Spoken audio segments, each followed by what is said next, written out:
ஆதரித்து நடைபெறக்கூடிய மாபெரும் பொதுக்கூட்டம் என்று சொல்வதா, மாவட்ட அளவில் நடைபெறக்கூடிய மாநாடு என்று அழைப்பதா,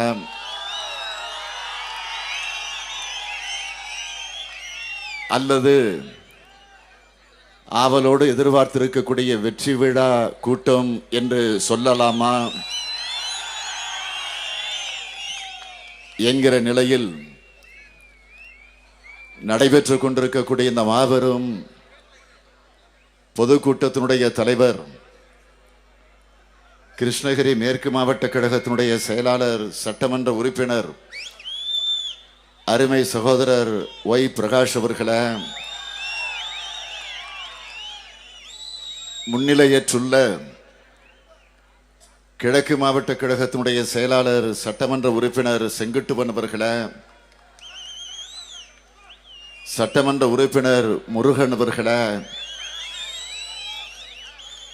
சட்டமன்ற முன்னாள் உறுப்பினர்கள் பெரியவர் வெங்கடசாமி அவர்களே, அன்புக்குரிய கோபிநாத் அவர்களே, கிருஷ்ணகிரி நாடாளுமன்ற தொகுதியினுடைய மதச்சார்பற்ற கூட்டணியினுடைய வேட்பாளர், காங்கிரஸ் பேர் இயக்கத்தினுடைய வேட்பாளர், அன்பு சகோதரர் டாக்டர் செல்லகுமார் அவர்களே, ஒசூர் சட்டமன்ற தொகுதியினுடைய வேட்பாளர், அருமை சகோதரர் எஸ்.ஏ. சத்யா அவர்களே, இந்திய தேசிய காங்கிரஸ் கட்சியை சார்ந்த முரளிதரன் அவர்களே, திராவிடர் கழகத்தை சார்ந்த வனவேந்தன் அவர்களே, மறுமலர்ச்சி திராவிட முன்னேற்ற கழகத்தை சார்ந்த பாலமுரளி அவர்களே, மார்க்சிஸ்ட் கம்யூனிஸ்ட் கட்சியை சார்ந்த ஜெயராமன் அவர்களே, இந்திய கம்யூனிஸ்ட் கட்சியை சார்ந்த சட்டமன்ற முன்னாள் உறுப்பினர் நண்பர் ராமச்சந்திரன் அவர்களே, இந்திய யூனியன் முஸ்லீம் லீக் கட்சியை சார்ந்த முகமது ஆசிப் அவர்களே, சித்திக் அலி அவர்களே, விடுதலை சிறுத்தைகள் கட்சியை சார்ந்த கனியமுதன் அவர்களே, இந்திய ஜனநாயக கட்சியை சார்ந்த மணிவண்ணன் அவர்களே, மனிதநேய மக்கள் கட்சியை சார்ந்த ஏஜாஸ் நௌசாத் அவர்களே, கொங்கு நாடு மக்கள் தேசிய கட்சியை சார்ந்த செல்வராஜ் அவர்களே, தமிழக வாழ்வுரிமை கட்சியை சார்ந்த சபரி நாகேஷ் பாபு அவர்களே, இந்திய தேசிய லீக் கட்சியை சார்ந்த முகமது ஃபாரூக் அவர்களே, சுலைமான் அவர்களே,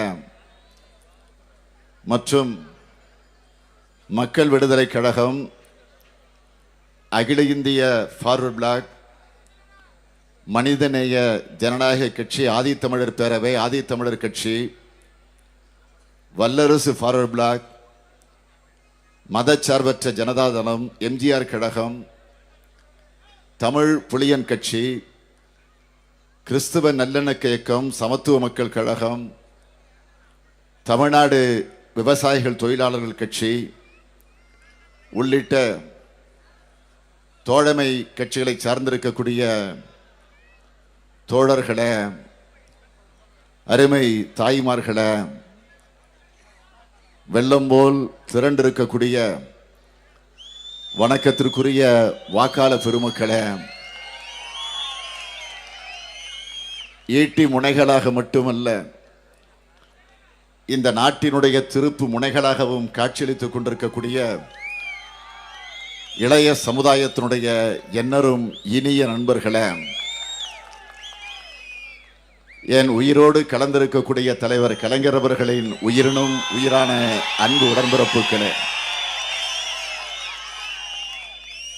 உங்கள் அனைவருக்கும் என்னுடைய அன்பான வணக்கம். வருகிற ஏப்ரல் மாதம் 18ஆம் தேதி நடைபெறவிருக்கக்கூடிய நாடாளுமன்றத்தினுடைய தேர்தல் மத்தியில மோடி அவர்கள் தலைமையில் நடைபெற்றுக் கொண்டிருக்கக்கூடிய பாசிச ஆட்சியை அப்புறப்படுத்துவதற்காக நடைபெறுகிற தேர்தல். ஆக அந்த தேர்தலில், நாடாளுமன்ற தேர்தலில், இந்த கிருஷ்ணகிரி நாடாளுமன்ற தொகுதிக்கு நம்முடைய வேட்பாளராக,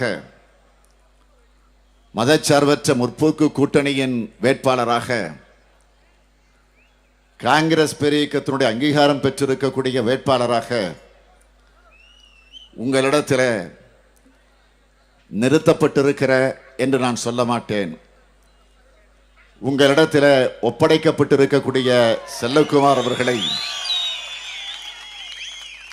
கை சின்னத்தில் ஆதரவு தந்து மாபெரும் வெற்றியை தேடித்தந்தாக வேண்டும். அதேபோல் ஒசூர் தொகுதியினுடைய சட்டமன்ற இடைத்தேர்தலில் நம்முடைய வேட்பாளராக, மதச்சார்பற்ற முற்போக்கு கூட்டணியின் வேட்பாளராக, திராவிட முன்னேற்ற கழகத்தினுடைய அங்கீகாரம் பெற்றிருக்கக்கூடிய வேட்பாளராக உங்களிடத்தில் ஒப்படைக்கப்பட்டிருக்கக்கூடிய சத்யா அவர்களை உதயசூரியன் சின்னத்தில் ஆதரவு தந்து மிகப்பெரிய வெற்றியை தேடித்தந்தாக வேண்டும். விரைவில் இந்திய திருநாட்டிற்கு பிரதமராக பொறுப்பினை ஏற்கவிருக்கக்கூடிய இளந்தலைவர் திரு ராகுல் காந்தி அவர்களுடைய அன்பை பெற்றிருக்கக்கூடிய வேட்பாளராக டாக்டர் செல்லக்குமார் அவர்கள் நிறுத்தப்பட்டிருக்கிறார்கள். ஆகவே மத்தியில நாம் விரும்புகிற ஆட்சி அமைந்திட வேண்டும் என்று சொன்னால் டாக்டர் செல்லக்குமார் அவர்களுக்கு நீங்கள் கை சின்னத்தில் ஆதரவினை தந்திட வேண்டும். ஆதரவினை தர தயாராக இருக்கிறீர்களா? முடிவெடுத்து விட்டீர்களா? அதேபோல் தமிழகத்தில் ஒரு அக்கிரம, அநியாய, கரப்ஷன், கமிஷன், கலெக்ஷன் என்கிற தத்துவத்தோடு நடைபெற்றுக் கொண்டிருக்கக்கூடிய எடப்பாடி தலைமையில் இருக்கக்கூடிய அதிமுக ஆட்சியை அப்புறப்படுத்துவதற்கு இந்த ஒசூர் தொகுதியினுடைய இடைத்தேர்தலில் நம்முடைய வேட்பாளராக நிறுத்தப்பட்டிருக்கக்கூடிய சத்யா அவர்களுக்கு நீங்கள் உதயசூரியன் சின்னத்தில் அவரை ஆதரித்து வெற்றியை தேடித்தந்தாக வேண்டும். தருவதற்கு தயாராக இருக்கிறீர்களா? முடிவெடுத்து விட்டீர்களா? 67க்கு பிறகு இந்த ஒசூர் சட்டமன்றம் தேர்தலில் உதயசூரியனை பார்க்கல. நீண்ட ஆண்டுகளுக்கு பிறகு உதயசூரியனை பார்க்கக்கூடிய நிலையில சத்யா அவர்கள் இன்றைக்கு வேட்பாளராக நிறுத்தப்பட்டிருக்கிறார். ஆகவே அந்த நம்பிக்கையோடு, அந்த உணர்வோடு நான் உங்களிடத்தில் இன்றைக்கு ஆதரவு கேட்க வந்திருக்கிறேன். நடைபெறவிருக்கக்கூடிய சட்டமன்ற தேர்தலாக இருந்தாலும், நாடாளுமன்றத்தினுடைய தேர்தலாக இருந்தாலும், இந்த 2 தேர்தல்களை பொறுத்தவரையில் ஏதோ ஆட்சி மாற்றத்திற்காக மட்டும் நடைபெறுகிற தேர்தலாக நீங்கள் கருதிட வேண்டிய அவசியம் இல்லை. நாட்டினுடைய எதிர்காலத்தை தீர்மானிக்கின்ற தேர்தல் தான் இந்த தேர்தல் என்பதை நீங்கள் உங்கள் உள்ளத்தில் பதிவு செய்து கொள்ள வேண்டும் என்று நான் கேட்டுக்கொள்ள விரும்புகிறேன். அந்த தீர்மானிக்கின்ற அதிகாரத்தை வாக்காளர்களாக இருக்கக்கூடிய உங்களிடத்திலே தான் அது ஒப்படைக்கப்பட்டிருக்கிறது. அப்படி ஒப்படைக்கப்பட்டிருக்கக்கூடிய அந்த உன்னதமான கடமையை நீங்கள் நிறைவேற்றி தருவீர்கள் என்ற நம்பிக்கை எனக்கு நிரம்ப இருக்கிறது. இந்த கூட்டத்தினுடைய எழுச்சியை பார்க்கிறேன், உங்களுடைய உணர்ச்சியை பார்க்கிறேன், உங்களுடைய ஆர்வத்தை பார்க்கிறேன். உங்களுடைய ஆரவாரத்தை பார்க்கிறேன். இவைகளை எல்லாம் ஒட்டுமொத்தமாக கூட்டி பார்த்தால் நிச்சயமாக உறுதியாக நாடாளுமன்ற தேர்தலில், சட்டமன்ற இடைத்தேர்தலில் ஒரு மிகப்பெரிய வெற்றியை பெறப்போகிறோம் என்பதில் யாருக்கு எல்லளவும் சந்தேகம் இருக்க வேண்டிய அவசியம் இல்லை. மத்தியில் இன்றைக்கு ஆண்டு கொண்டிருக்கக்கூடிய பிஜேபி ஆட்சி, அந்த ஆட்சிக்கு பிரதமராக திரு மோடி அவர்கள் இருந்து கொண்டிருக்கிறார்கள். அதேபோல் மாநிலத்தில் அதிமுக ஆட்சி, அந்த ஆட்சிக்கு முதலமைச்சராக எடப்பாடி பழனிசாமி அவர்கள் அந்த பொறுப்பில் அமர்ந்திருக்கிறார்கள். ஆக இரண்டு பேரும் சேர்ந்து ஒரு கூட்டணியை இந்த தேர்தலில் அவர்கள் வைத்திருக்கிறார்கள். அதிலே ஒருவர் பிரதமர், இன்னொருவர் முதலமைச்சர். ஆக இரண்டு பேரும் பதவியில் இருக்கக்கூடியவர்கள் தான். ஏறக்குறை 5 ஆண்டு காலம் நிறைவேறுகிற வரையில அந்த சூழ்நிலையில் அப்படிப்பட்ட பொறுப்பில் இருக்கக்கூடியவர்கள். ஆக அப்படிப்பட்ட பொறுப்பில் இருக்கக்கூடியவர்கள் இந்த தேர்தல் களத்தில் அவர்கள் மக்களை சந்திக்கிற நேரத்தில் என்ன சொல்லி வாக்கு கேட்க வேண்டும்? 5 வருஷமா நாங்கள் ஆட்சியில் இருக்கிறோம், 5 வருஷமா இந்திய நாட்டினுடைய பிரதமராக பொறுப்பை ஏற்று நான் பிரதமராக, பாரதத்தினுடைய பிரதமராக உட்கார்ந்து ஆட்சியை நடத்தி கொண்டிருக்கிறேன். ஆக என்னுடைய ஆட்சிகளை இன்னென்ன திட்டங்களை தீட்டியிருக்கிறோம், இப்படிப்பட்ட சாதனைகளை படைத்திருக்கிறோம் என்று சொல்லி வாக்கு கேட்க வேண்டும். அதேபோல் தமிழ்நாட்டினுடைய முதலமைச்சராக இருக்கக்கூடிய எடப்பாடி பழனிசாமி அவர்கள் மக்களை சந்திக்கிற நேரத்தில் நாங்கள் எங்களுடைய ஆட்சியின் சார்பில் இவ்வளவு பணிகளை ஆற்றியிருக்கிறோம், மக்களுடைய பிரச்சனைகளை தீர்த்து வைக்கிறோம் என்ற நிலையில் அவர்கள் வாக்கு கேட்க வேண்டும். ஆனால் கடந்த 5 வருஷமா அதை அவர் ஆட்சியில் இருந்து செஞ்சிருக்கக்கூடிய சாதனைகளை சொல்ல முடியாத நிலையில் இருக்கிறார்கள். காரணம், எதையும் அவர்கள் செய்யல. 2011ஆம் ஆண்டிலிருந்து தமிழ்நாட்டில் அதிமுகவுடைய ஆட்சி தான் நடைபெற்றுக் கொண்டிருக்கிறது. ஆக அந்த நிலையில அந்த ஆட்சியினுடைய சாதனைகள் எடுத்து சொல்லி அவர் வாக்கு கேட்டால் அது பற்றி நாம் விமர்சிக்க வேண்டிய அவசியம் இல்லை. ஆனால் அப்படி கேட்க முடியல. அதற்குரிய யோக்கியதையும் அருகதையும் இன்றைக்கு எடப்பாடி பழனிசாமிக்கு இல்லை என்பதை நான் இங்கே தெளிவோடு சொல்ல விரும்புகிறேன். ஏதோ இந்தியாவை காங்கிரஸ் கட்சி தான் ஆண்டு கொண்டிருப்பதை போலவும், தமிழ்நாட்டை திராவிட முன்னேற்ற கழகம் தான் ஆண்டு கொண்டிருப்பதை போலவும் இன்றைக்கு அவர்கள் தொடர்ந்து நம்மை விமர்சித்துக் கொண்டிருக்கக்கூடிய நிலையிலே தான் அவருடைய பிரச்சாரம் அமைந்திருக்கிறது, நடந்து கொண்டிருக்கிறது. நான் பெருமையோடு இங்கே தெரிவிக்க விரும்புகிறேன், நாங்கள் எங்களுடைய தேர்தல் பிரச்சாரத்தில் என்ன பேசுகிறோம்? நடக்கிற மத்திய ஆட்சியில் நடக்கிற மாநில நடைபெறுகிற அக்கிரமங்களை, கொடுமைகளை எடுத்துச் சொல்லுகிறோம். அத்தோடு நிறுத்தல.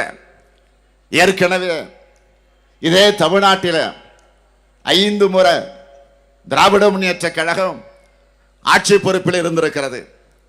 5 முறை தலைவர் கலைஞர் அவர்கள் முதலமைச்சராக இருந்திருக்கிறார்கள். அப்படி இருந்த நேரத்தில் ஆட்சியை பயன்படுத்தி, அதிகாரத்தை பயன்படுத்தி என்னென்ன திட்டங்களை தீட்டியிருக்கிறோம் என்பதை இன்றைக்கும் மக்களிடத்தில் நாங்கள் எடுத்துச் சொல்லுகிறோம்.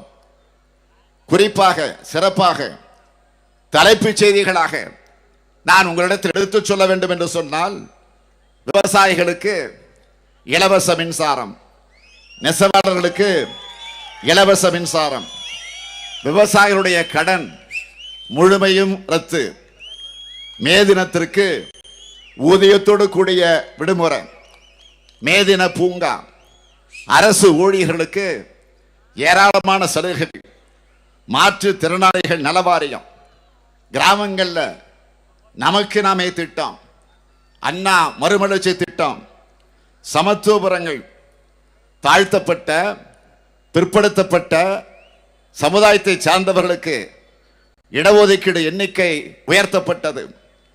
மிகவும் பிற்படுத்தப்பட்ட இனத்திற்கு தனி இடஒதுக்கீடு, அருந்ததியர் சமுதாயத்திற்கு உள் ஒதுக்கீடு, சிறுபான்மையினருக்கு இடஒதுக்கீடு, பெண்களுக்கு சொத்தில சம உரிமை, வேலை வாய்ப்பில பெண்களுக்கு 30% இடஒதுக்கீடு, உள்ளாட்சி அமைப்புகள்ல 33% இடஒதுக்கீடு, கர்ப்பிணி பெண்களுக்கு உதவித்தொகை, விதவைகளுக்கு மறுவாழ்வு திட்டம், ஒரு ஆரம்ப பள்ளிக்கூடங்களில் கட்டாயமாக பெண்களைத்தான் ஆசிரியராக நியமிக்க வேண்டும் என்ற அந்த சட்டம்.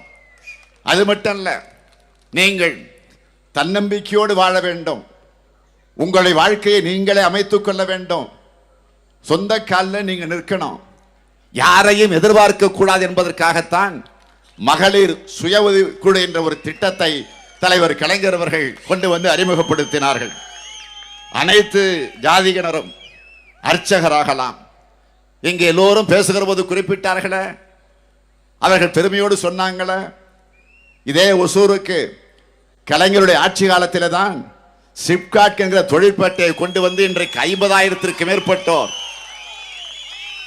பணிபுரிந்து கொண்டிருக்கிறார்கள் என்று சொன்னால், ஆக அப்படிப்பட்ட திட்டங்களை, சாதனைகளை நான் இன்னும் சொல்ல வேண்டும் என்று சொன்னால், இதே கிருஷ்ணகிரி மாவட்டத்தில் பக்கத்தில் இருக்கக்கூடிய தருமபுரி மாவட்டத்தில் குடிப்பதற்கு தண்ணீர் இல்லாத ஒரு இக்கட்டான நிலை, புளோரைடை கலந்த தண்ணீரைத்தான், குடிநீரைத்தான் குடிக்க வேண்டிய கட்டாயம்.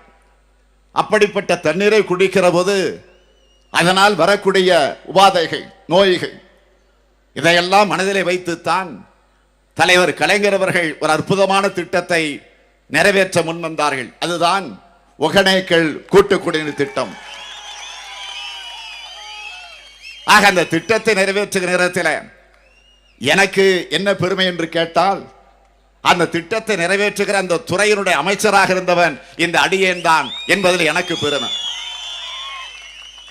ஆக திட்டத்தை அறிவித்துவிட்டு அறிவிப்போடு நிறுத்திக் கொள்ளாமல் கலைஞர் அவர்கள் அது எப்படி நிறைவேற்ற வேண்டும் என்று அவ்வப்போது அதிகாரிகள் அழைத்து அதற்குரிய கலந்து ஆலோசனைகளை செய்து அதை முடுக்கிவிட்டு, அதற்கு பிறகு நான் எத்தனை முறை அன்றைக்கு உள்ளாட்சித்துறை அமைச்சராக இருந்த நேரத்தில், துணை முதலமைச்சராக இருந்த நேரத்தில் எத்தனை முறை இதே கிருஷ்ணகிரி மாவட்டத்திற்கு, தருமபுரி மாவட்டத்திற்கு நான் எத்தனை முறை வந்து சென்றிருப்பேன். ஜப்பான் நாட்டிற்கு சென்று அதற்குரிய கடனை பெற்று வர வேண்டும், நிதியை பெற்றுக்கொண்டு வர வேண்டும் என்று முதலமைச்சர் அவர்கள் என்னை, கலைஞர் அவர்கள் என்னை அன்றைக்கு அனுப்பி வைத்தார்கள். அதிகாரிகளோடு சென்றேன், அங்கிருக்கக்கூடிய வங்கியினுடைய அதிகாரிகளோடு கலந்து பேசினேன். அதற்கு பிறகு அதை முக்கிய திட்டமாக அவர்களும் எண்ணி இதை நிறைவேற்றியே தீர்வோம் என்று உறுதிமொழி தந்து, அதற்கு பிறகு அவர்களும் பலமுறை இந்த பகுதிகளுக்கு வந்து ஆய்வு நடத்தி இது உண்மை என்பதை கண்டறிந்து இது தேவை என்பதையும் அவர்கள் முடிவு செஞ்சு அதற்கு பிறகு அந்த நிதியை ஒதுக்கி தந்தார்கள். அதற்கு பிறகு தலைவர் கலைஞர் அவர்களே அதற்குரிய அடிக்கல் நாட்டு விழாவை தருமபுரியில் வந்து நடத்தினாரா இல்லையா? நடத்தியதற்கு பிறகு எத்தனை முறை நாங்கள் எங்கள் அதிகாரிகளோடு இந்த பகுதிகளுக்கு வந்து அது எங்கெங்கே நடக்கிறது, அங்கெங்கே நடக்கிற நேரத்தில் எங்கெங்கே சங்கடங்கள் இருக்கிறது, பிரச்சனைகள் இருக்கிறது என்பதை எல்லாம் ஆய்ந்து அதற்கு பிறகு அதை முடித்து தந்திருக்கிறோம் என்று சொன்னால் தயவு கூர்ந்து நீங்கள் எண்ணி பார்த்திட வேண்டும். அது மட்டுமல்ல, அந்த திட்டத்திற்கு 1929 கோடி ரூபாய் ஒதுக்கீடு செய்யப்பட்டு அந்த திட்டம் நிறைவேற்றப்பட்டது. ஆக ஏறக்குறைய 90% பணிய திராவிட முன்னேற்றக் கழகம் ஆட்சியில இருந்த வரையில அதை நிறைவேற்றி தந்திருக்கிறோம். மிச்சம் இருக்கக்கூடிய பணிகள் 10%. நம்முடைய ஆட்சி மாறிவிட்டது. அதிமுக ஆட்சிக்கு வந்தது. ஆட்சிக்கு வந்ததற்கு பிறகு ஜெயலலிதா முதலமைச்சராக வந்து அமர்ந்தார். அதுல குறிப்பா என்ன சொல்லணும்னா, அந்த துறைக்கு அப்பொழுது அமைச்சராக பொறுப்பேற்றவர் யார் தெரியுமா? இப்போ இந்த தொகுதியில நம்ம எதிர்த்து நிற்கக்கூடிய அதிமுகவினுடைய வேட்பாளர் தான். ஆக அந்த 10% பணியை முடிக்க வேண்டும் என்று நினைத்திருந்தால், அதை இந்த மாவட்ட மக்களுக்கு பயன்பட வேண்டும் என்று அவர்கள் கருதி இருந்தால், ஒரு 3 அல்லது 4 மாதத்திற்குள்ளாக நிச்சயமாக முடித்திருக்க முடியும். ஆனால் வேண்டுமென்றே கிடப்பிலை போட்டார்கள். கவலைப்படல. காரணம், இந்த திட்டம் நடந்துட்டா கலைஞர் அடிக்கல் நாட்டினார். திமுக ஆட்சியிலே அது நடந்து முடிந்துருச்சு. திமுக ஆட்சியில கொண்டு வந்தது நடந்துருச்சு. இது கலைஞரால் வந்த திட்டம் என்று மக்கள் பேசுவார்கள். ஆகவே இது அப்படியே கிடப்பிலே போட்டார்கள்.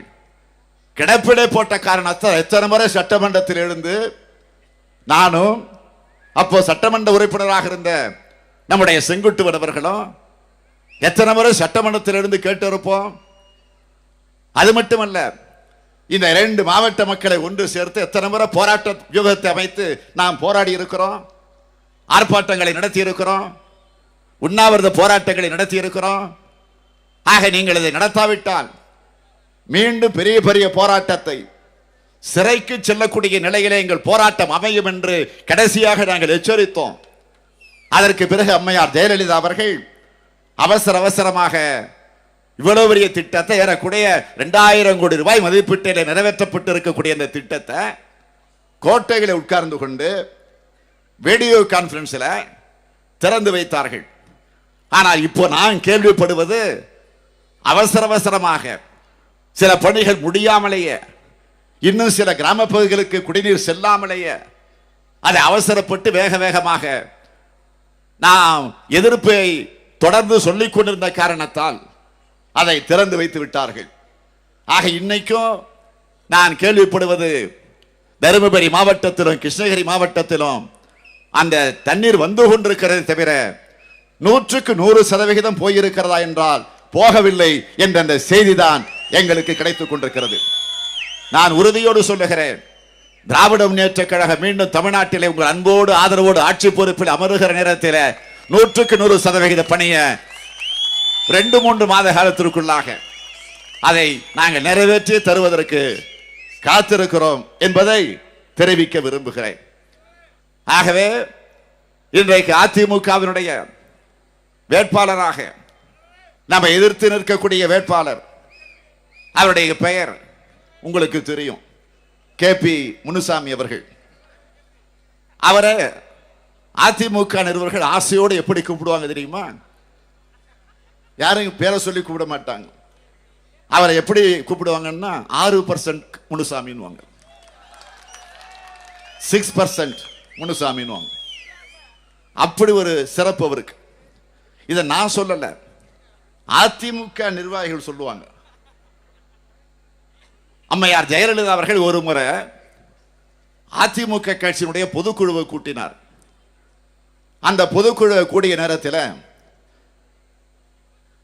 KP முனுசாமி அவர்கள் மேடைக்கு வந்து பேச வருகிறார். பேச மைக்குக்கு முன்னால் நிற்கிறார். நின்ற உடனே அந்த பொதுக்குழு உட்கார்ந்து இருக்கக்கூடிய ஒரு பகுதியிலிருந்து ஒரு கூச்சல் வந்துச்சு, 6% முனுசாமி, 6% முனுசாமி, 6% முனுசாமின்னு. அந்த அளவுக்கு பெயர் பெற்றவர் அவர். அவருக்கு இன்னொரு பெருமை இருக்கு. என்ன பெருமைன்னா, அம்மையார் ஜெயலலிதா அவர்களால் அமைச்சரவையிலிருந்து தூக்கி எறியப்பட்டவர். உண்டா இல்லையா? அமைச்சரவையிலிருந்து தூக்கி எறியப்பட்டவர். அவருடைய பதவியை பறிச்சாங்க. ஆக அமைச்சர் பதவி மட்டும் இல்ல, மாவட்ட செயலாளர் பதவியும் பறிச்சாங்க. என்ன காரணம்? ஆக அப்படிப்பட்ட அம்மையார் ஜெயலலிதாவுக்கு பிடிக்காதவரை தான் எடப்பாடிக்கும் OPSக்கும் பிடிச்சிருக்கு. அதனால்தான் இன்றைக்கு அவரை வேட்பாளராக கொண்டு வந்து நிறுத்தி இருக்கிறாங்க. அம்மையார் ஜெயலலிதாவுக்கு மோடியை பிடிக்கவே பிடிக்காது. கடந்த முறை நாடாளுமன்ற தேர்தல் நடந்தப்போ அம்மையார் ஜெயலலிதா என்ன சொன்னாரு? மோடியா லேடியா பாப்போன்னர் சொன்னாரா இல்லையா? ஆக அவரைத்தான் அம்மையார் ஜெயலலிதாவுக்கு பிடிக்காதவரைத்தான் தேர்ந்தெடுத்து இன்றைக்கு பாரத பிரதமராக மீண்டும் வர வேண்டும் என்று இந்த ஓபிஎஸ் இபிஎஸும் இன்றைக்கு மக்களிடத்தில் போய் பிரச்சாரத்தை நடத்தி கொண்டிருக்கிறார்கள். ஏன் அம்மையார் ஜெயலலிதாவுக்கு விஜயகாந்த பிடிக்குமா? சட்டமன்றத்திலேயே பேசினார. தைரியம் இருந்தா, தெம்பு இருந்தா, திராணி இருந்தா, கூட்டணி இல்லாம நீ வந்து தேர்தல் நின்று பாரு, ஒரு கை பார்க்கிறேன் என்று விஜயகாந்த பார்த்து ஜெயலலிதா சொன்னாரா இல்லையா? சட்டமன்றத்தில் சட்டமன்ற சபை குறிப்பில், அவை நடவடிக்கை குறிப்பில் இடம்பெற்றிருக்கு. நான் ஏதோ வாய் பிடித்ததோ மாங்காய் பிடித்ததெல்லாம் பேச மாட்டேன். கலைஞருடைய மகன் நான் எதையும் ஆதாரத்தோடு தான் பேசுவேன். ஆக ஜெயலலிதாவுக்கு பிடிக்காத, ஏற்றுக்கொள்ளாத அவரை இன்றைக்கு அவரோட ஓபிஎஸ் இபிஎஸும் கூட்டு வச்சிருக்கிறார். அதே மாதிரி தான் இன்னொருத்தர் பெரிய ஐயா, பாட்டாளி மக்கள் கட்சி.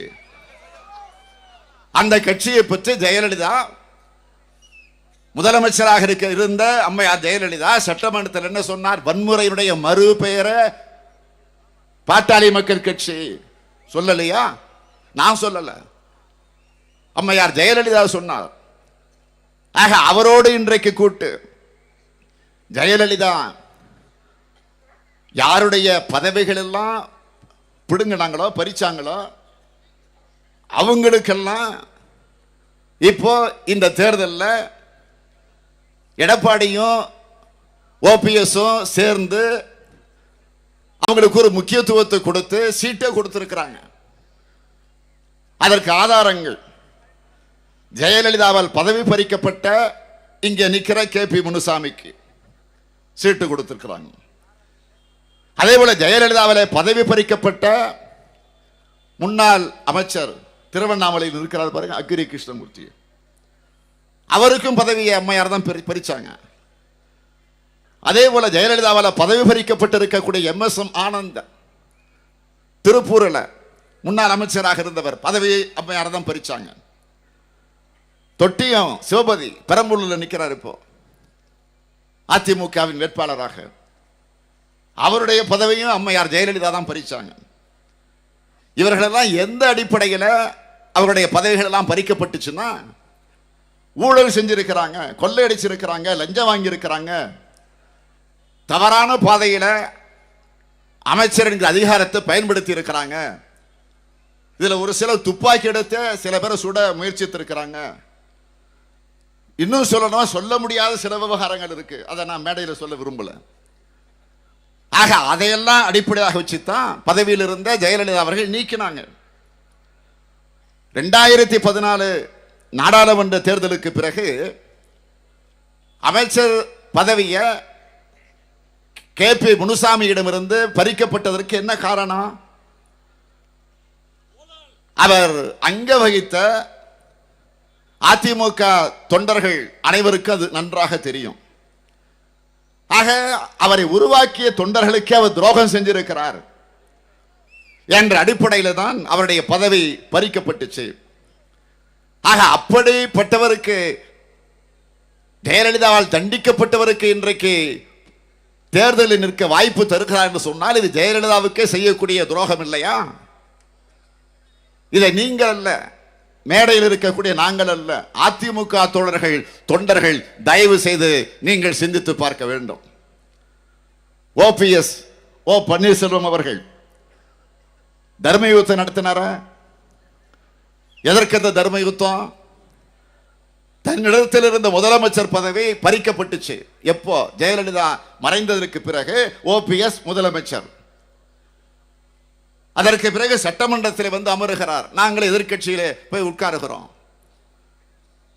ஆக அப்படி உட்கார்ந்த போது அவர் என்னை பார்த்து சிரித்தார். திருப்பி நானும் அரசியல் நாகரிகத்தோடு நானும் சிரித்தேன். ஆக நீ எப்படி எதிர்கட்சி தலைவரை ஸ்டாலினை பார்த்து சிரிக்கலாம்? எனவே நீ முதலமைச்சர் கிடையாது, சசிகலா உத்தரவு போட்டாச்சு. ஆக நானே முதலமைச்சர் அறிவிச்சார். ஆக முதலமைச்சராக உள்ளே வந்து உட்காரணும்னா பதவியில் போய் உட்காரணும்னா கவர்னரிடத்திலும் போய் அந்த கடிதத்தை கொடுத்தாச்சு.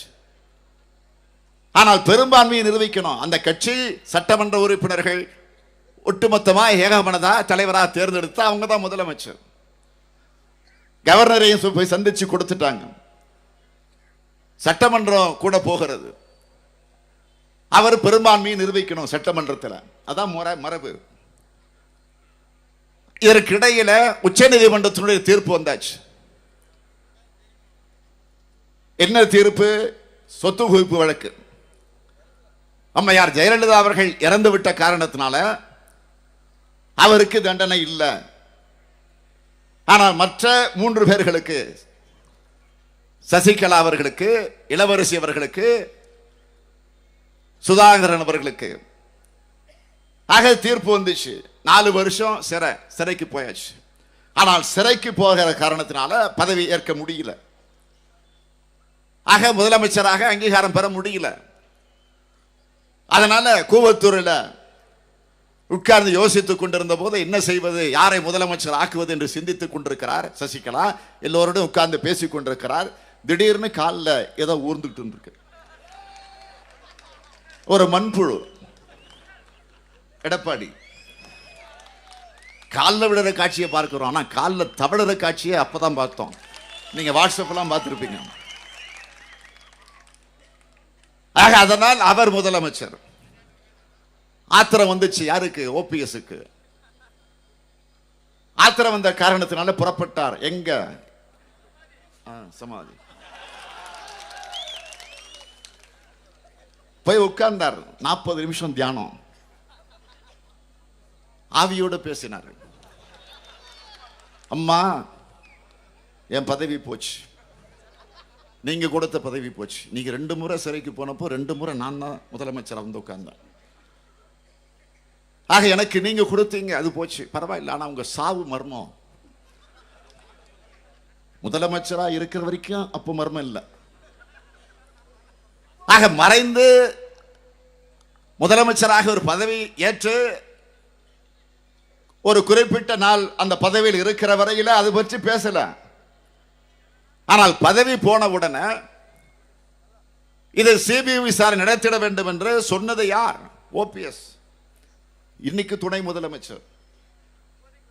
ஆக அதற்கு பிறகு பேரம் பேசு, என்ன கொடுக்கணுமோ அதை கொடுத்து டெல்லியிலிருந்து மோடியை வந்து உட்கார்ந்து 2 பேரையும் கையை பிடிச்சு பஞ்சாயத்து கட்ட பஞ்சாயத்து. ஆக அதற்கு பிறகு இன்னைக்கு துணை முதலமைச்சர். ஆக அப்படிப்பட்ட நிலையில ஓபிஎஸோடு சேர்ந்து இருந்தவர் யாருன்னு கேட்டீங்கன்னா இப்ப இங்க நிக்கிற வேட்பாளர். நான் அதற்காகத்தான் சொல்றேன். அவரோடு சேர்ந்து இவர் வீராவேசமாக பேட்டி கொடுக்கலையா? அம்மையார் ஜெயலலிதாவுடைய மரணத்தை சிபிஐ விசாரணை நடத்திட வேண்டும் என்று முழங்கலையா? அன்றைக்கு மக்கள் நல்வாழ்வுத்துறை அமைச்சராக இருந்த விஜயபாஸ்கரை பற்றி விமர்சனம் செய்யலையா? ஆக முறையான விசாரணை நடத்தி மக்களிடத்தில் கொண்டு போய் உண்மையை கொண்டு போய் சேர்க்கணும். எனவே இதில் நாங்கள் சந்தேகப்படுகிறோம். ஆக அப்படிப்பட்ட களங்கத்திற்கு உள்ளாகி இருக்கக்கூடிய மக்கள் நல்வாழ்வுத்துறை அமைச்சர் விஜயபாஸ்கர் அவர்கள் தானாக பதவி விலகி ஒரு ஜனநாயகத்தை காக்க வேண்டும், அதுதான் கட்சிக்கும் ஆட்சிக்கும் நல்லது என்று சொன்னவர் KP முனுசாமி அவர்கள். இதே ஜெயலலிதா அவர்கள் மரணமடைந்ததற்கு பின்னால் அது விவகாரங்கள் வெளியிலே வேறு விதமான செய்திகள் வருகிற போது அமைச்சராக இருக்கக்கூடிய செங்கோட்டையன் என்ன சொன்னார்? நான் மருத்துவமனையிலே பார்த்தேன், நன்றாகத்தான் இருந்தார் என்று சொன்னதை கூட KP முனுசாமி அதற்கு என்ன பதில் சொன்னார் தெரியுமா? இது சுத்த போய். சசிகலாவை காப்பாற்ற தர்மத்தையே சாகடித்திருக்கிறார் செங்கோட்டையன். ஜெயலலிதாவுடைய ஆன்மா செங்கோட்டையனை சும்மா விடாது சொன்னது KP முனுசாமி. அவர்தான் இன்றைக்கு இங்கே வேட்பாளராக நிற்கிறார். ஆக அப்படியெல்லாம் சொன்ன அந்த KP முனுசாமி அவர்கள் இப்போது அண்டர்வேல்டு அடித்து இந்த தொகுதியில் இன்றைக்கு வேட்பாளராக மாறி இருக்கிறார். அப்படி மாறி இருக்கக்கூடிய அவரை சின்னையாவும் பெரியையாவும் போட்டி போட்டுக் கொண்டு பாதரிக்கிறாங்க. கஜா புயல் பாதிக்கப்பட்ட நேரத்தில் அதை பார்வையிடுவதற்கு முதலமைச்சராக இருக்கக்கூடிய எடப்பாடி வரல. அவர் என்ன சக்கரவர்த்தி திருமகனா என்று சின்னையா கேட்டார். அதற்கு இந்த KP முனுசாமி என்ன பதில் சொன்னார் தெரியுமா? அன்புமணி அவர்கள் வாய் துடுக்காக பேசுகிறார். நான் கேட்கிறேன், பாதிக்கப்பட்ட மக்களை சந்திக்க நீங்க வந்தீங்களா? உங்களுக்கு என்ன யோகியது இருக்கு என்று கேட்ட அவர்களோடு இன்றைக்கு பாமக கூட்டு வைத்திருக்கிறது. ஆக எந்த லட்சணத்தில் இன்றைக்கு தமிழ்நாடு இருக்கிறது என்று சொன்னால், எதற்காக KP முனுசாமிக்கு வாக்களிக்க வேண்டும் என்று இன்றைக்கு கிருஷ்ணகிரியில் இருக்கக்கூடிய நாடாளுமன்ற மக்கள், நாடாளுமன்ற தொகுதியுடைய மக்கள் இன்றைக்கு உணர தொடங்கி இருக்கிறார்கள். அதில் எந்த சந்தேகமும் கிடையாது. ஆக இந்த நிலை தான் இன்றைக்கு தமிழ்நாட்டில் இருக்கக்கூடிய ஆட்சியை பற்றி நான் சொல்ல வேண்டும் என்று சொன்னால், கெட்டுப்போன ரத்தத்தை பயன்படுத்தி இருக்கக்கூடிய 15 கர்ப்பிணி பெண்கள் பலியாகி இருக்கிறார்கள். குறிப்பா இந்த கிருஷ்ணகிரியில, தருமபுரியில, ஒசூரில் 4 மாதங்களாக ஒரு 15 கர்ப்பிணி பெண்கள் அரசு மருத்துவமனைகளில் அவர்களுக்கு கெட்டுப்போன ரத்தத்தை செலுத்தி இருக்கக்கூடிய காரணத்தினால அவர்கள் இறந்து போயிருக்கிறார்கள். இதை ஒரு உதாரணமாக இன்றைக்கு விளங்கிக் கொண்டிருக்கிற இந்த ஆட்சியை பொறுத்த வரைக்கும், இன்றைக்கு மக்கள் நல்வாழ்வுத்துறை அமைச்சர் அவர்கள் ஒரு மருத்துவர், அமைச்சராக இருப்பதற்கும் வக்கில்ல, லாயக்கில்ல, மருத்துவராக இருப்பதற்கும் அவர் லாயக்கற்றவராக இருக்கிறார் என்பதற்கு இதை விட வேறு உதாரணத்தை நான் சொல்ல வேண்டுமா? 2011ஆம் ஆண்டில் இருந்த இந்த அரசு, இந்த ஆட்சி நோய்வாய்ப்பட்டு படுத்திருக்கு.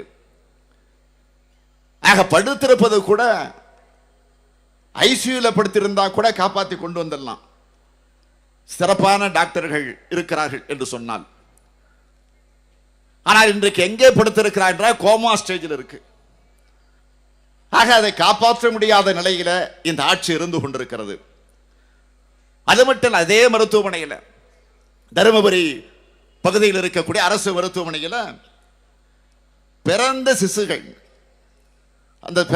அந்த குழந்தைகள் பிறந்த உடனேயே இறந்து போயிருக்கக்கூடிய கொடுமையும் நடந்துகிட்டு இருக்கு. இது தொடர்ந்து 6 மாதங்களாக நடந்து கொண்டிருக்கிறது என்று ஆதாரங்களோட பத்திரிகையில செய்தி வந்திருக்கிறது. 2014ஆம் ஆண்டு மருத்துவமனையில் இன்குபேட்டர் இல்லாத காரணத்தினால பிறந்த குழந்தைகள் 2 நாள்ல 11 குழந்தைகள் இறந்து போயிருக்கிறது என்று செய்தி வருகிறது.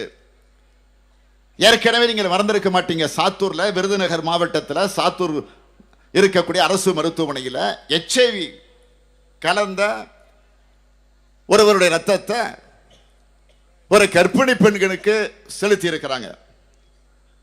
இது செய்தி வெளிவருகிறது. சட்டமன்றத்தில் எதிர்கட்சி தலைவர்கிற முறையில் கவன ஈர்ப்பு தீர்மானம் கொண்டு வந்து நாம் பேசுனது மட்டும் இல்லை, காங்கிரஸ் கட்சி பேசினாங்க, இந்திய யூனியன் முஸ்லீம் கட்சியை சார்ந்தவங்க பேசினாங்க. இது ஒரு பெரிய விவகாரமாக பேசப்பட்டுச்சு.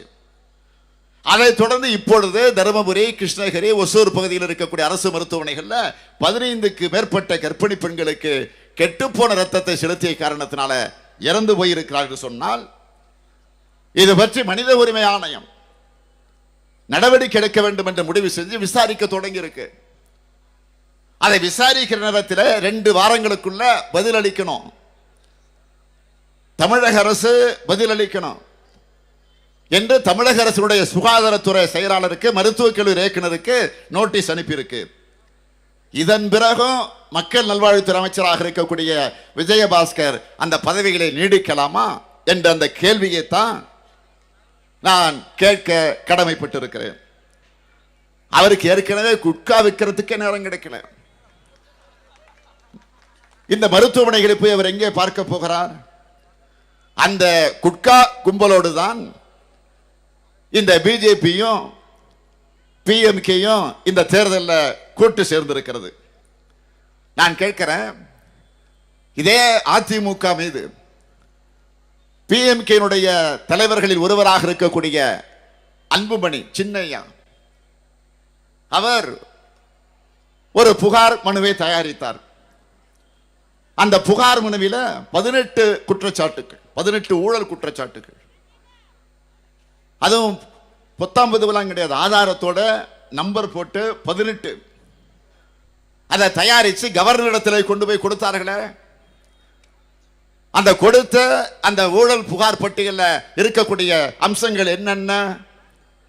1 கிரானைட் ஊழல், 2 சட்டவிரோதமான மணல் கொள்ளை, 3 ஆற்று மணல் கொள்ளை, 4 மின்துறை ஊழல், 5 மின் திட்டங்களை செயல்படுத்துவதில் தாமதம், 6 3600 மெகாவாட் மின் திட்டங்கள் தாமதம் ஊழல், 7 மின்சார கொள்முதல் ஊழல், 8 கட்டுமான மற்றும் கட்டட அனுமதி வழங்குவதில் ஊழல், 9 பொது விநியோகத்துக்கான பருப்பு கொள்முதலில் ஊழல், 10 முட்டை ஊழல், 11 ஆவின் பால் ஊழல், 12 ஒப்பந்தங்கள் ஊழல், 13 போக்குவரத்து பணியாளர்கள் நியமன ஊழல், 14 கோக் ஆலைக்கு அனுமதி வழங்கியதிலே ஊழல், 15 கல்வித்துறை நியமனத்தில் ஊழல், 16 பசுமை வீடு திட்டம் அந்த கட்டடங்களை கட்டுவதில் ஊழல், 17 மது விற்பனையிலே ஊழல், 18 ஊழல் நிழல் அரசாங்கம். 18. அதனால தான் 18 தொகுதிக்கு இடைத்தேர்தல் வந்திருக்கு சட்டமன்றத்துக்கு, இந்த ஆட்சியை மாற்றுவதற்கு. ஆக இந்த 18 தொகுதிக்கு ஆளுங்கட்சியாக இருக்க ஊழல் புகாரை சொல்லி இருக்கக்கூடிய யார் மேல சொன்னாங்களோ அவங்களோட இன்றைக்கு கூட்டணி வச்சிருக்கிறீங்களே, இது நியாயம் ஐயா? ஐயா, பெரிய ஐயா, சின்ன ஐயா, உங்களை தான் கேட்கிறேன், இது நியாயமா?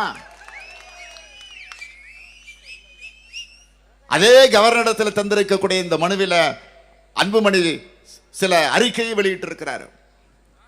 ஜெயலலிதாவை விட எடப்பாடி ஆட்சியில் ஊழல் அதிகமாக இருக்கிறது. இந்தியாவில் இருக்கக்கூடிய மற்ற மாநிலங்களை எல்லாம் ஒப்பிட்டு பார்க்கிற போது தமிழ்நாடு தான் ஊழல்ல முதலிடத்தில் இருக்கு. 2011 ஜெயலலிதா அவர்கள் முதல்வரானதும் ஊழல் பெருக்கெடுத்துச்சு. ஜெயலலிதாவை தொடர்ந்து ஓபிஎஸ் முதலமைச்சராக வந்தவுடன் ஊழல் தொடர்ந்தது.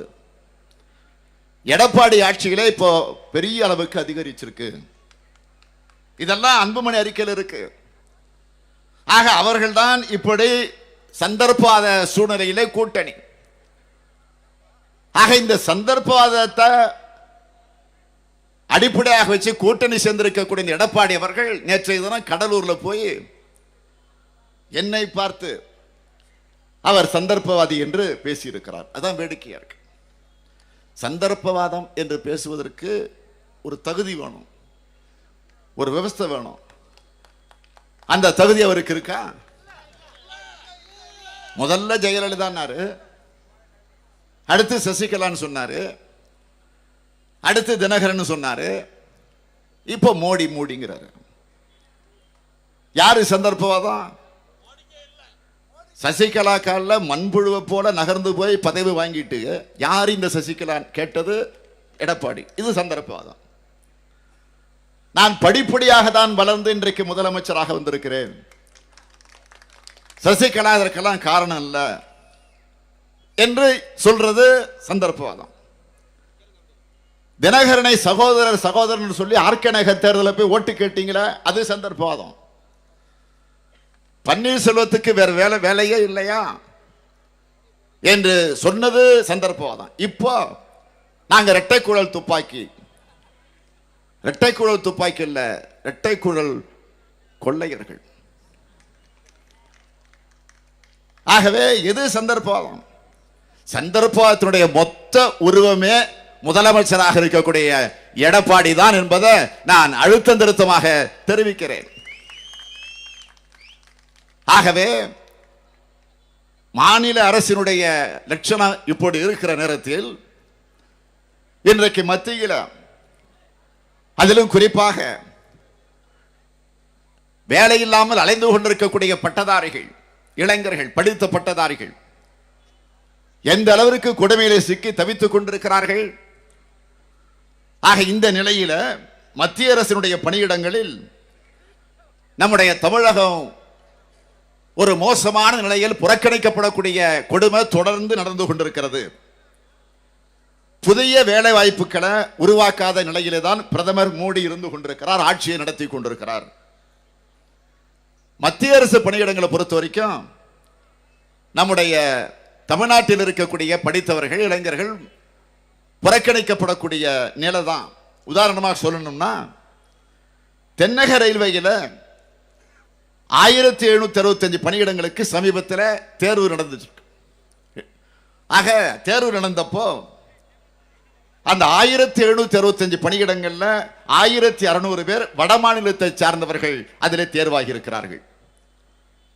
எப்படி வட மாநிலத்தை சார்ந்தவர்களுக்கு இந்த முக்கியத்துவம் வழங்கப்படுகிறது மோடி ஆட்சியில்?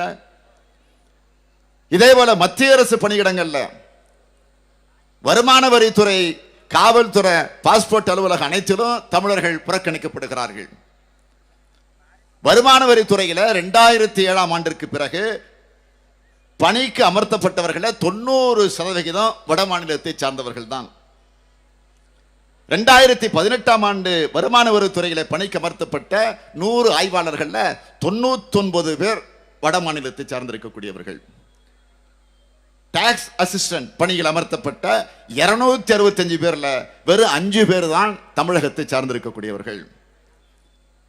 ஆக ரயில்வே துறை இந்தியா முழுவதும் 16 மண்டலங்களாக செயல்படுகிறது.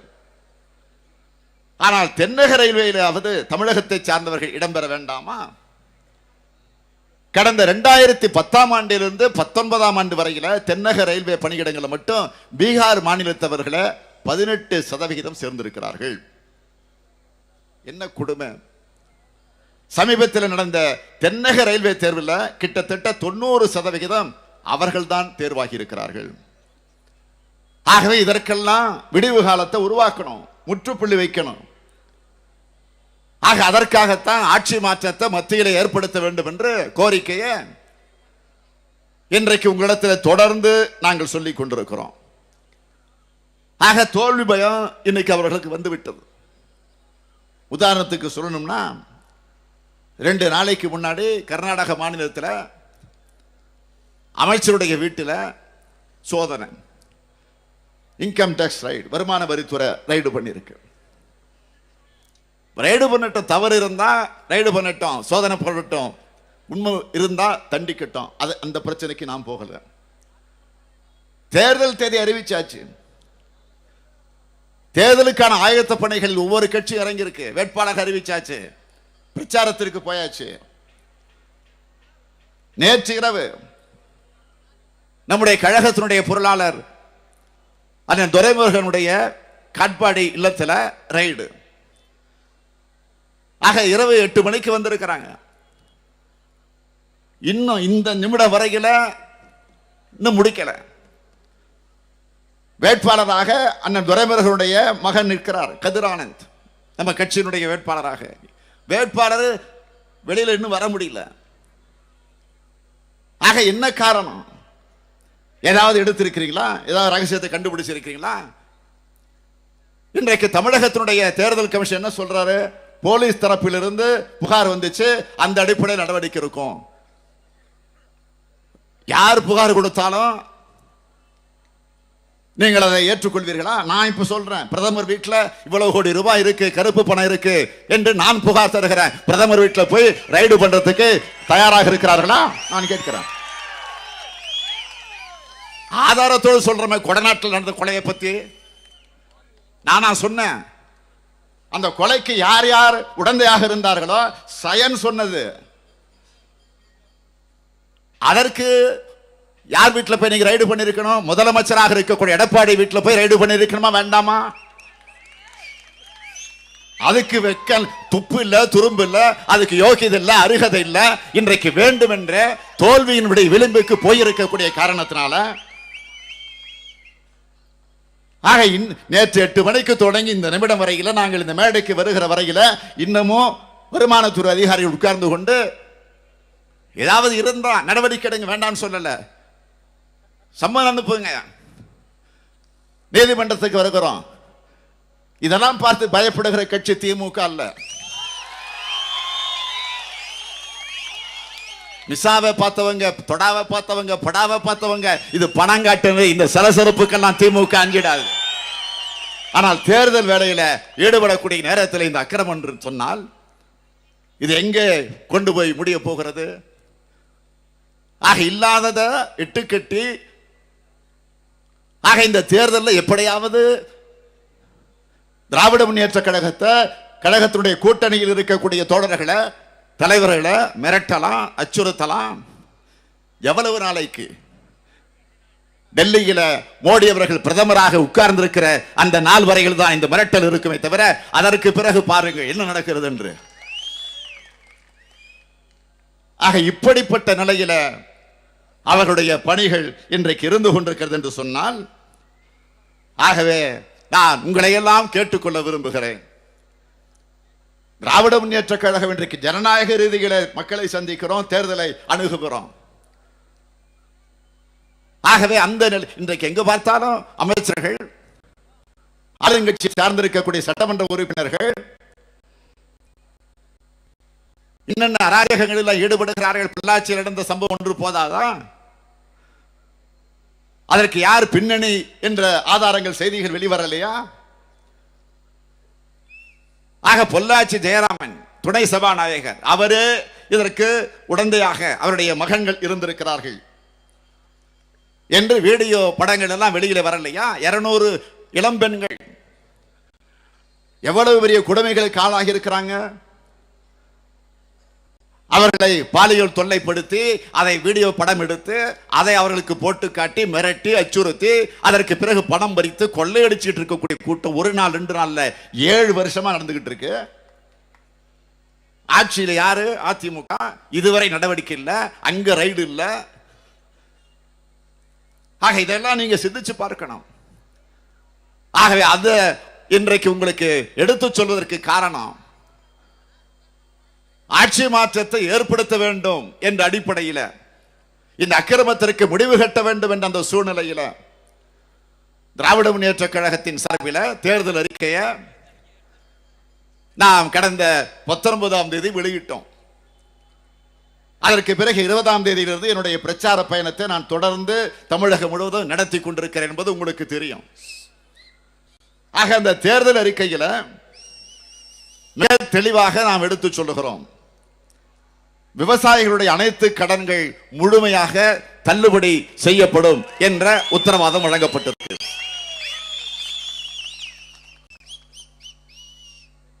ஏன் மத்தியில் இருக்கக்கூடிய இப்போ இருக்கக்கூடிய இந்த ஆட்சி அதை பற்றி விமர்சனம் செய்யுது. ராகுல் காந்தி அவர்களும் நடந்து முடிந்த ராஜஸ்தான், மத்திய பிரதேசம், சத்தீஸ்கர் போன்ற மாநிலங்களில் நடைபெற்ற தேர்தல் நேரத்தில் அந்த உறுதிமொழி தந்தார். தேர்தலுக்காக சொல்றாங்க, நம்பாதீங்க. பிஜேபி சொன்னாங்க 10 நாள்ல ஆட்சிக்கு வந்து 10 நாள்ல நிறைவேற்றுவோம் என்று சொன்னார். நான் சொல்றேன் 10 நாள் இல்ல, ஆட்சிக்கு வந்து 2 நாள்ல ரத்து செஞ்சு அந்த உறுதிமொழியை காப்பாற்றி தந்தார். அதே போல கலைஞர் அவர்கள் 2006 ஆட்சிக்கு வருவதற்கு முன்பு சொன்னார் 7000 கோடி ரத்து செய்வேன் என்று சொன்னார். ஆட்சிக்கு வந்து பதவியேற்றுக் கொண்டு விழா மேடையிலேயே, கோட்டைக்கு கூட போகல, விழா மேடையிலேயே கோப்புக்களை கொண்டு வரவழைச்சு அந்த விழா மேடையிலேயே 7000 கோடி ரத்து என்று கையெழுத்து போட்ட கைதான் தலைவர் கலைஞருடைய கை.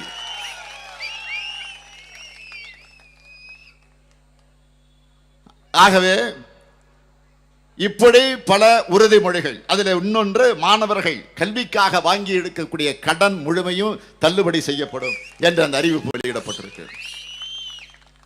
1 கோடி இளைஞர்களுக்கு சாலை பணியாளர்கள் பணி, 10ஆம் வகுப்பு படித்திருக்கக்கூடிய அந்த இளைஞர்களுக்கு சாலை பணியாளர்கள் பணி, 50 லட்சம் பெண்களுக்கு மக்கள் நல பணியாளர்கள்.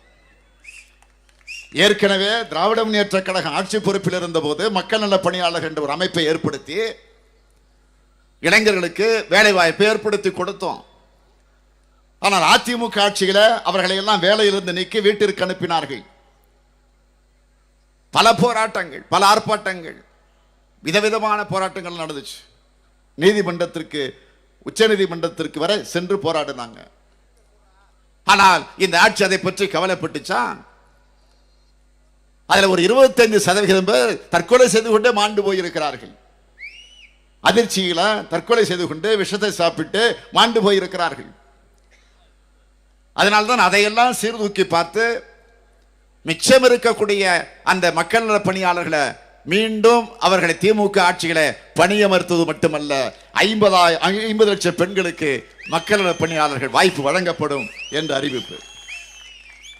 கிராமப்புற பெண்களுக்கு சிறு சிறு தொழில்கள் செஞ்சு கொள்ள, உங்களுடைய வாழ்க்கை தரத்தை கொஞ்சம் உயர்த்தி கொள்ள 50,000 ரூபாய் வட்டியில்லா கடன். பள்ளி மாணவ மாணவியர்களுக்கு ரயிலில் சென்று வர பாஸ். மத்திய மாநில அரசு பணிகள் உடனடியாக நிரப்பப்படும். நீட் தேர்வு ரத்து செய்யப்படும். அதிமுக தேர்தல் அறிக்கையிலும் வெளியிட்டு இருக்கிறாங்க. அதான் வேடிக்கை. அனிதா, அரியலூர் பகுதியை சார்ந்த ஒரு தாழ்த்தப்பட்ட சமுதாயத்தை சார்ந்த அனிதா தற்கொலை செய்து கொண்டு மாண்டார். இதுவரைக்கும் நீதி கிடைக்கல. 2 முறை சட்டமன்றத்தில் தீர்மானம் போட்டு அனுப்பி இருக்கிறோம். பல முறை நாங்க எதிர்கட்சி தலைவர், எங்க சட்டமன்ற உறுப்பினர்கள், காங்கிரஸ் கட்சி, இந்திய முஸ்லிம் லீக், எல்லா கட்சி தலைவர்கள், எல்லா கட்சி உறுப்பினர்களும் சபையில பேசி கவன ஈர்ப்பு தீர்மானத்தில், ஒத்திவைப்பு தீர்மானத்தில், நேரமில்லா நேரத்தில், கவர்னர் உரை மீது நடக்கக்கூடிய விவாதத்தில், நிதிநிலை அறிக்கை மீது நடக்கக்கூடிய விவாதத்தில் தொடர்ந்து பேசி இருக்கிறோம். அதற்கு பிறகு தீர்மானம் நிறைவேற்றி ஏகமனதா, கட்சி பாகுபாடு எல்லாம் பார்க்கல. 2 முறை அனுப்பிச்சு வச்சோமே, என்னாச்சு கேட்டீங்களா? எத்தனை முறை நீங்க போய் பிரதமரை சந்திச்சிருக்கிறீங்க? எங்களை இந்த ஊழல் இருந்து காப்பாத்துங்க, எங்களை நீங்க தான் காப்பாற்றணும்னு எத்தனை முறை போய் பார்த்துருப்பீங்க. எங்களை ஒண்ணு சேர்த்து வைக்கிறதுக்கு எத்தனை முறை எடப்பாடி போயிருப்பாரு. ஆனால் 1 முறை அழுத்தம் கொடுத்தீங்களா? ஆக இன்றைக்கு தேர்தல் அறிக்கையில எப்படி வாய்க்கூசாம அதை வெளியிட்டு இருக்கிறீங்க? வெக்கம் இல்லாம எப்படி வெளியிட்டு இருக்கிறீங்க? அந்த நீட் தேர்வை தமிழ்நாட்டில் கொண்டு திணிச்சது மட்டும் இல்ல, அதற்கு பயிற்சி வகுப்புகளை ஏற்பாடு செஞ்சது தமிழக அரசு. அடுத்த ஆண்டுக்கான அந்த நீட் தேர்வை கொண்டு வருவதற்கான அந்த முயற்சிகளும் அடிப்படை அந்த பிரச்சனைகளும் நடந்து கொண்டிருக்கிறது. இந்த லட்சணத்தில் நாங்கள் நீட் தேர்வை ரத்து செய்வோம்னு சொன்னா இதை எப்படி மக்கள் ஏற்றுக்கொள்வார்கள்? அதே போலதான் பெட்ரோல் டீசல் விலையை கட்டுப்படுத்துகிறது, அரசு ஊழியர்களுக்கு முறையான ஓய்வூதியம், சிலிண்டர் விலையை குறைப்போம், கேபிள் டிவி கட்டணத்தை குறைக்கப்படும், இப்படி பல உறுதிமொழிகள். இந்த நிலையிலே தான் காங்கிரஸ் கட்சியினுடைய, அகில இந்திய காங்கிரஸ் கட்சியினுடைய தலைவர், இளம் தலைவர் ராகுல் காந்தி அவர்கள் ஒரு 5 நாட்களுக்கு முன்பு ஒரு மிகப்பெரிய அருமையான அறிவிப்பை வெளியிட்டார். அந்த அறிவிப்பு உள்ளபடியே பாராட்டுக்குரிய ஒன்று. இந்த ஒசூரில் நடைபெறக்கூடிய இந்த கூட்டத்திலே உங்களுக்கு முன்னால் உங்கள் சார்பிலே மட்டுமல்ல, தமிழ்நாட்டு மக்களின் சார்பில் மட்டுமல்ல, ஒட்டுமொத்த இந்திய நாட்டு மக்களின் சார்பில், திராவிட முன்னேற்ற கழகத்தின் சார்பில் ராகுல் காந்தி அவர்களுக்கு நான் உள்ளபடியே மனந்திறந்து அவரை பாராட்டுகிறேன், வாழ்த்துகிறேன், அவருக்கு நான் நன்றி சொல்லுகிறேன். அருமையான திட்டம், ஒரு முக்கியமான வாக்குறுதி தந்திருக்கிறார். மிகவும் ஏழ்மை குடும்பத்தில் இருக்கக்கூடியவர்களுக்கு குறைந்தபட்சமாக, அந்த குடும்பத்திற்கு குறைந்தபட்சமாக ஆண்டுக்கு 72,000 ரூபாய் கிடைக்க போகிறது என்ற ஒரு அறிவிப்பு. இந்த தொகை முறையா வருமா? முறையானவர்களுக்கு போய் சேருமா? நம் கைக்கு எப்படி வரும் என்ற கேள்வி சிலருக்கு எழலாம். யாரும் அதற்காக கவலைப்பட வேண்டிய அவசியம் இல்லை. இந்த 72,000 ரூபாய் என்பது உங்கள் வங்கி கணக்கில் தானாக வந்து சேரும். ராகுலே சொல்லியிருக்கிறார், இந்தியாவினுடைய ஏழ்மையை ஒழிப்பதற்காக நான் எடுக்கிற இந்த முயற்சி கடைசி முயற்சியாக இருக்கணும் அப்படின்னு தெளிவாக சொல்லி இருக்கிறார். மோடி அறிவித்தார் 6,000 ரூபாய் மொத்தமாக அல்ல, 3 தவணைகளாக 2,000 2,000 2,000. யாருக்கு அது வந்திருக்கா? வரும், ஆனா வராது. ஆக 2,000 2,000 2,000 அறிவிச்சார தவிர வரல. வாக்குறுதிய வாய்மொழியா மோடி சொல்லுவாரு. வாயால் சுடக்கூடிய வித்த நம்முடைய மோடிக்கு நல்லா தெரியும். வாயால தான் வடை சுடுவார் அவரு.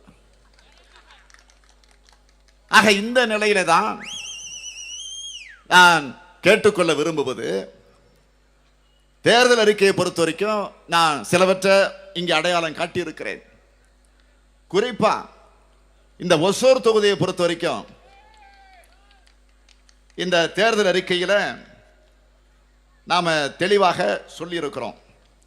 சட்டமன்ற இடைத்தேர்தல் ஒவ்வொரு 18 தொகுதிகளுக்கும் இந்த இடைத்தேர்தலில் நாம் வெற்றி பெறுகிற போது என்னென்ன செய்ய போகிறோம் என்பதை பற்றி சொல்லியிருக்கிறோம். அதில் குறிப்பாக ஒசூர் சட்டப்பேரவை தொகுதியை பொறுத்த வரைக்கும் ஒசூரில் வர்த்தக மையம் அமைக்கப்படும்.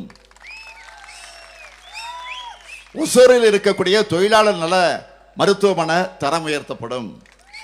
ஒசூரில் உள்வட்ட சாலை அமைக்கப்படும். கிருஷ்ணகிரி ஒசூர் திருப்பத்தூர் வழித்தடத்தில் புதிய ரயில் பாதை ஏற்படுத்தி தர முயற்சிகள் மேற்கொள்ளப்படும். ஒசூர் அரசு மருத்துவமனை தரம் உயர்த்தப்பட்டு புற்றுநோய் சிகிச்சை பிரிவு ஏற்படுத்தி தரப்படும் என்று இந்த உறுதிமொழிகள்.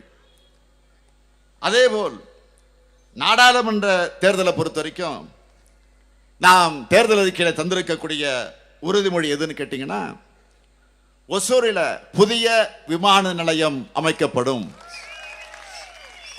பாதுகாக்கப்பட்ட குடிநீர் வழங்கும் முகத்தான் ஆர்சனிக், புளோரைடு போன்ற நச்சுப் பொருட்கள் நிலத்தடி நீரில் உள்ளதை கண்டறிந்து அதை அகற்றிட தேவையான நடவடிக்கைகள் எடுக்கப்படும். சிறு தொழில் துவங்க மகளிருக்கு 50,000 ரூபாய் வட்டியில்லா கடன் வழங்கப்படும். அது ஏற்கனவே சொல்லிட்டேன். ஆசிரியர்கள் மற்ற ஆராய்ச்சியாளர்களின் கடும் பற்றாக்குறையை நீக்கிட தேவையான செயல் திட்டங்கள் உருவாக்கப்படும். கல்வி மீண்டும் அரசியல் சட்டத்தில் உள்ள மாநில பட்டியலுக்கு கொண்டு வர நடவடிக்கை எடுக்கப்படும். விவசாயிகள் தங்களது விளைபொருட்களை இடைத்தரகரின்றி நேரடியாக விற்பனை செய்வதற்கு ஊரக விளைபொருள் விற்பனை கழகம் ஒன்றை உருவாக்கி அதன் கிளைகள் மாவட்ட, வட்ட, ஒன்றிய, நகரங்கள் அனைத்திலும் அமைக்கப்படும். தகவல் தொழில்நுட்பம் சார்ந்த நிறுவனங்களில் பணிபுரியும் அலுவலர்கள் ஊழியர்களுக்கு பணி பாதுகாப்பும் பெண்களுக்கு பாதுகாப்பு, சமவாய்ப்பு, சம ஊதியம் கிடைக்கும் வகையில் உரிய சட்ட திருத்தம் கொண்டு வரப்படும். தகவல் தொழில்நுட்பத்துறை பணியாளர்கள் பிரச்சனைகளை தீர்ப்பதற்கு முறையான அமைப்பு இதுவரை இல்லை. ஆகவே தேசிய மாநில அளவில் தொழிலாளர் துறை கம்பெனி பிரதிநிதிகள் மற்றும் அலுவலர் அமைப்பின் FITE பிரதிநிதிகள் அடங்கிய உயர்மட்ட குழு அமைக்கப்படும் என்பதை நான் இங்கு மகிழ்ச்சியோடு தெரிவித்துக் கொள்ள விரும்புகிறேன். தேர்தல் அறிக்கை இது. ஒவ்வொரு முறையும் தேர்தல் வருகிற போது நாடாளுமன்ற தேர்தலாக இருந்தாலும் சட்டமன்ற தேர்தலாக இருந்தாலும் திராவிட முன்னேற்ற கழகத்தின் சார்பில் அந்த அறிக்கையை வெளியிடுவது வழக்கம். ஆக அந்த அறிக்கையை வெளியிட்டுவிட்டு தலைவர் கலைஞர் அவர்கள் அதை முழுமையாக படிப்பார். நியாயமா அவர் இன்றைக்கு நம்மிடத்தில் இருந்திருந்தால் இந்நேரம் அவர்தான் இந்த மேடையில் நின்று பேசிக் கொண்டிருந்திருப்பார். அவர் இல்லை என்ற அந்த காரணத்தால், இல்லை என்று சொன்னாலும் நம்முடைய ஊனோடு, உடலோடு, உதிரத்தோடு, உயிரோடு அவர்தான் இருந்து கொண்டிருக்கிறார். அவரின் சார்பிலே அவருடைய மகனாக இருக்கக்கூடிய ஸ்டாலின் இன்றைக்கு உங்களிடத்தில் நின்று வாக்கு கேட்க வந்திருக்கிறேன். ஒவ்வொரு முறையும் தேர்தல் அறிக்கை வெளியிட்டு விட்டு கடைசியாக 2 வரி சொல்லுவார். திருக்குறள் போன்ற 2 அழகான 2 வரி. சொன்னதை செய்வோம், செய்வதை சொல்வோம். ஆக சொன்னதை செய்வோம், செய்வதை சொல்வோம் கலைஞர் சொன்னார். கலைஞர் சொன்னது மட்டுமல்ல, அவருடைய மகனாக இருக்கக்கூடிய ஸ்டாலினும் சொல்லுகிறேன், சொன்னதை செய்வோம், செய்வதை சொல்வோம். உரிமைக்கு குரல் கொடுப்போம், உறவுக்கு கை கொடுப்போம். கலைஞர் சொன்னார்.